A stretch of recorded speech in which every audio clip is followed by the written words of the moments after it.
পাথর বন্ধে আমরা আসলে সব সময় আমরা সিলেটের কোম্পানীগঞ্জ উপজেলার ভোলাগঞ্জে সাদা পাথর লুটের ঘটনায় উদাসীনতার অভিযোগে কোম্পানীগঞ্জ উপজেলা নির্বাহী কর্মকর্তা আজিজুন নাহারকে বদলি করা হয়েছে। আমাদের বিজিবি কাজ করছে, এখন সাম্প্রতিক সময় আমাদের পুলিশ আসছে, আরএনবি আছে। 18 আগস্ট সোমবার বিকেলে সিলেটের বিভাগীয় কমিশনার খান মোহাম্মদ রেজাউন নবী স্বাক্ষরিত এক প্রজ্ঞাপনে আজিজুন নাহারকে কোম্পানীগঞ্জ থেকে ফেঞ্চুগঞ্জ উপজেলায় বদলি করা হয়েছে। একই প্রজ্ঞাপনে ফেঞ্চুগঞ্জ উপজেলা নির্বাহী কর্মকর্তা মোহাম্মদ শফিকুল ইসলামকে কোম্পানীগঞ্জে পদায়ন করা হয়েছে।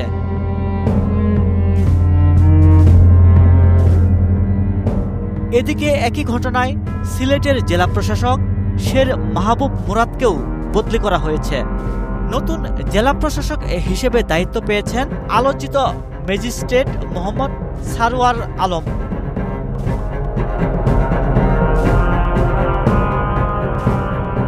সিলেটের অতিরিক্ত বিভাগীয় কমিশনার দেবজিৎ সিং বলেন, পাথরকাণ্ডে কোম্পানীগঞ্জ উপজেলা নির্বাহী কর্মকর্তাকে বদলি করা হয়েছে। গত 14 জানুয়ারি কোম্পানীগঞ্জের ইওনো হিসেবে যোগ দেন আজিজুন নাহার। সাদা পাথর লুটের ঘটনায় তার ভূমিকা নিয়ে স্থানীয় ও সামাজিক যোগাযোগ মাধ্যমে সমালোচনা হয়।